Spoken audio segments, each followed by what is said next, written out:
हाय, welcome back friends.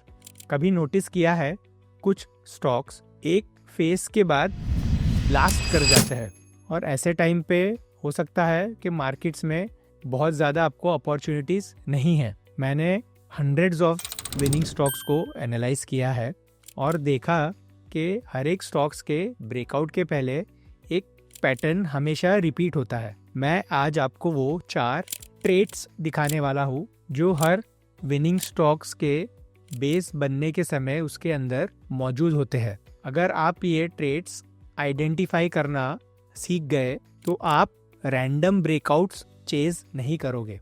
आपके पास रहेंगे high probability trades जहां स्ट्रक्चर, टाइमिंग और मोमेंटम सब एक साथ अलाइन होते हैं। मैं हूं हसीब बदर और मैं पिछले 5 सालों से फुल टाइम ट्रेडिंग कर रहा हूं और मैं आपको आज इस वीडियो में वो 4 चीज़ें दिखाने वाला हूँ जो एक प्रोबेबल विनिंग स्टॉक में मौजूद रहते हैं। तो चार्ट्स पे देख के हम वो चारों चीज़ों को समझेंगे और एनालाइज करेंगे ताकि आप भी उसे यूज़ करके आपका लर्निंग कर्व शॉर्टन कर सके और आप भी ऐसे हाई प्रोबेबल कैंडिडेट्स ढूंढने में सक्सेसफुल बने। तो जो सबसे पहला ट्रेट है, सबसे पहला कैरेक्टरिस्टिक है एक विनिंग स्टॉक में, वो है कोई भी स्टॉक में एक स्ट्रॉन्ग कॉज रहता है। मतलब उसमें एक प्रायर रीज़न है। कॉज मतलब कारण है कि उसमें एक बाइंग फोर्स दिखेगा, आपको इंस्टीट्यूशन प्रेजेंस दिखेगा। तो आपको चार्ट खोल के स्टॉक में ये देखना है कि देखिए उसमें ऐसा प्रायर अप ट्रेंड था कि नहीं। यहाँ पे 80% था, हमें 40% के अबव होना, तो उसे एक स्ट्रॉन्ग कॉज रीज़न बोल सकते हैं। ऐसा छोटा सा 10-20% का कॉज नहीं बनता है, हायर द बेटर। तो ये बहुत अच्छा कॉज है और बहुत हाई भी ना रहना चाहिए, नहीं तो समझिए मूव एंड हो गया है। तो ये बहुत स्ट्रॉन्ग कॉज है इसमें, तो ये एक रीज़न ये बन जाता है। तो आप यहाँ देखिए, साथ में अगर उस कॉज को एनालाइज करना है प्रॉपरली तो आपको वॉल्यूम प्रेजेंस भी देखनी है इंस्टीट्यूशंस की है कि नहीं। तो इतने बड़े हाई वॉल्यूम्स इंस्टीट्यूशंस ही बना सकते हैं, तो ये कॉज के पीछे इंस्टीट्यूशंस है, ये वॉल्यूम क्लियरली आपको कंफर्म कर देता है। तो ये रीज़न रहना बहुत ज़रूरी है स्ट्रॉन्ग कॉज का। अब उसमें जो दूसरा ट्रेड है, जैसे मैंने कहा ये सभी ट्रेड्स, चारों ट्रेड्स रहने ज़रूरी है। तो देखिए कंसोलिडेशन क्वालिटी बहुत अच्छी रहती है। मतलब जब स्टॉक एक अपवर्ड मूवमेंट तो दे दिया, अब वो कंसोलिडेट होता है, रुकता है, वो एक साइडवेज फेज में जाएगा, रेस्ट करेगा। तो उसके लिए अगर आप देखेंगे तो स्टॉक में यहाँ से जो पुल बैक आया है, देखिए बहुत ज़्यादा नहीं रहे। हम देखते हैं 30% से ज़्यादा ना रहे। आई प्रिफर के 25% से ज़्यादा ना जाए तो बेटर है, बट 30 इज़ फाइन। तो इस केस में आप देखें यहाँ पे स्टॉक ने नियरली 25% का पुल बैक दिया है। एंड देन आपको उसके साथ बेस भी एनालाइज करना है, मतलब वॉल्यूम एक्टिविटी क्या हो रही थी। तो अब यहाँ ये जो बेस देख सकते हैं, ये सिंपल वॉल्यूम इंडिकेटर में यूज़ करता हूँ। इस पे मैंने मल्टीपल वीडियोस बनाए हैं, डिस्क्रिप्शन में डाल दूंगा ताकि आप समझ जाए कि वो क्या है। तो देखिए यहाँ पे ये हमको इसमें मल्टीपल ब्लू बार्स देखने हैं और रेड बार ना रहे। रेड बार मतलब अबव एवरेज वॉल्यूम पे सेलिंग हुई है। तो देखिए हार्डली रेड बार की कुछ प्रेजेंस है, तो मल्टीपल ब्लू बार्स दिखाते हैं कि इंस्टीट्यूशंस इसे एक्यूमुलेट कर रहे हैं, इसे पॉकेट पिवट्स भी कहते हैं। और grey and yellow bars are insignificant, मतलब वो बिलो एवरेज वॉल्यूम है। तो ड्यूरिंग कंसोलिडेशन बेसिंग पीरियड जितनी वॉल्यूम एक्टिविटी ड्राई हो जाए और मल्टीपल ब्लू बार्स है, पॉकेट पिवट्स है, तो वो मतलब बताते हैं कि इंस्टीट्यूशन उसे स्लोली एक्यूमुलेट कर रहे हैं। मतलब उसका चांसेस है कि नेक्स्ट लेग ऑफ रैली यहाँ से स्टॉक का रिज्यूम हो सकता है। तो कॉज हो गया and then consolidation quality should be good. देखिए आपको कंसोलिडेशन क्वालिटी में ये ध्यान रखना है, देखिए यहाँ भी कॉज तो है स्टॉक में, लेकिन कंसोलिडेशन क्वालिटी अगर आप देखेंगे तो ये देखिए आप कि बहुत बड़ा पुल बैक है। जैसे मैंने आपको कहा, हम देखते हैं यहाँ पे 40% का पुल बैक है। एंड देखिए यहाँ पे मल्टीपल रेड बार्स है, तो इसे अच्छा कंसोलिडेशन क्वालिटी नहीं कहते हैं। देखिए स्टॉक ने कुछ खास किया भी नहीं और एक डाउन ट्रेंड में ही फंस गया, अप ट्रेंड उसका रिज्यूम नहीं हुआ।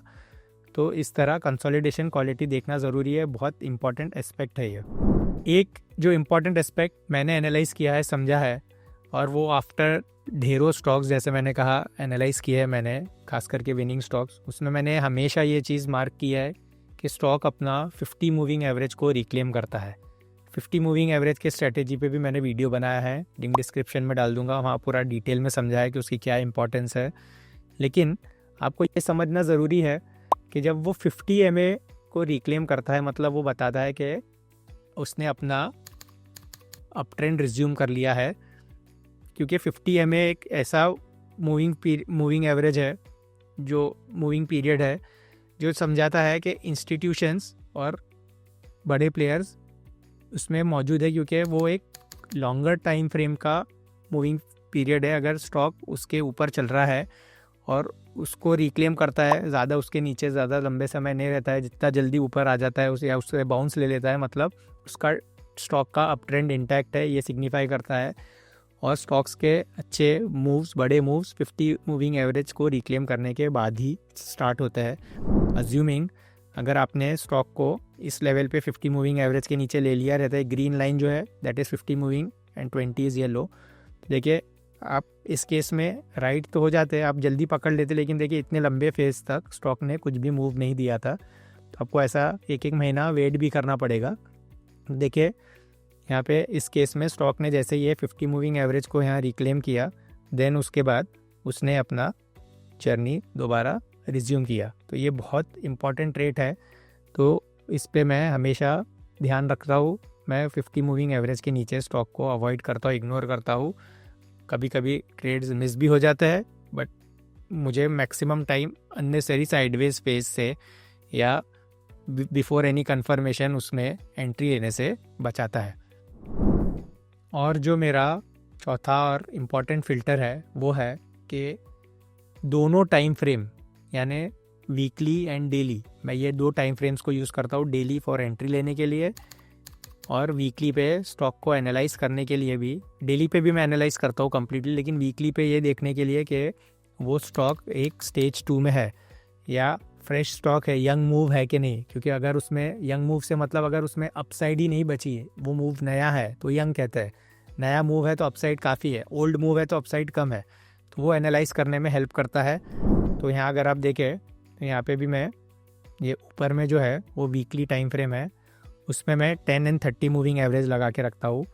तो जब भी स्टॉक 10 एंड 30 के ऊपर चल रहा है और दोनों अप ट्रेंड में है, ये ऐसे ये साइडवेज हो गया है यहाँ पे 10 एंड 30 आप देख सकते हैं, and this is clearly 10 and 30 ऊपर जा रहा है, ऐसे ट्रेंड में है। तो देखिए यहाँ पे एक नया ट्रेंड स्टार्ट हुआ है स्टॉक का, ये सिग्निफाई करता है यंग मूव है, एक ये पहला मूव हो चुका था, एंड देन यहाँ पे स्टॉक ने एक रेस्टिंग पीरियड, एक बेस बनाया है स्टॉक ने यहाँ पे। तो मैं हमेशा देखता हूँ कि 10 मूविंग एवरेज के पास मिले और 10 मूविंग राइजिंग रहे, तो दोनों अलाइन होने चाहिए वीकली एंड डेली। मतलब यहाँ भी कुछ ऐसा मूवमेंट ना हो कि स्टॉक इस लेवल्स पे है इतना ऊपर, नहीं तो आपको यहाँ कहीं एंट्री मिलेगी एंड देन उसके बाद कुछ उसमें ज़्यादा आपको समझिए यहाँ कहीं एंट्री मिली है तो आपको उसके बाद अप ट्रेंड ज़्यादा नहीं बचती है। देखिए तो इस तरह से दोनों को अगर आप टाइमली इस लेवल पे कैच करते हैं तो देखिए यहाँ पे भी ये 10 मूविंग एवरेज के पास है, एंड यहाँ भी देखिए आप जस्ट मूव स्टार्ट हो रहा है तो अपसाइड काफ़ी बचती है। तो ये क्राइटेरियाज एक स्टॉक में ये चारों ट्रेड्स मौजूद है, strong cause, good consolidation quality, उसमें 50 मूविंग एवरेज उसने रिक्लेम कर लिया है दोबारा, एंड दोनों टाइम फ्रेम यानी वीकली एंड डेली अलाइन है। डेली पे भी एक्सटेंडेड नहीं है, 50 रिक्लेम कर चुका है, 50 और 20 के पास है, एंड वीकली में 10 एंड 30 वीकली मूविंग एवरेज जो अप ट्रेंड में रहने चाहिए और 10 वीकली मूविंग एवरेज के पास रहे, तो चांसेस है कि आप को एक अच्छा विनिंग स्टॉक आपको मिल जाए अगर आप इस तरह से एनालाइज करते हैं। तो ये क्राइटेरिया मैं एक स्टॉक में चारों कैरेक्टरिस्टिक्स देखता हूँ तभी उसे सिलेक्ट करता हूँ ट्रेड करने के लिए। तो आपको प्रैक्टिस करनी है ये 4 ट्रेड्स को सभी स्टॉक्स में आपके ढूंढने की, अगर है तभी सिलेक्ट करना, नहीं है तो स्किप कर देना।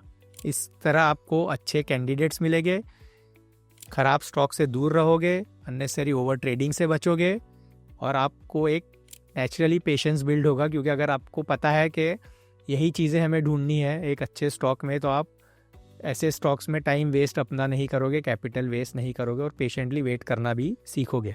तो अगर आपको ये सब चीज़ें डिटेल में रेगुलरली सीखनी है तो आप मेरा PTSD क्लब ज्वाइन कर सकते हैं, या मेरा वीडियो कोर्स है उसे आप डेफिनेटली चेकआउट कीजिए।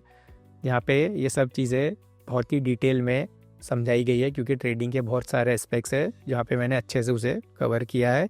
वीडियो पसंद आया है तो लाइक कीजिए, शेयर कीजिए, कमेंट्स में कोई भी क्वेरीज है मेंशन कीजिए, मैं सभी कमेंट्स को आंसर करता हूँ।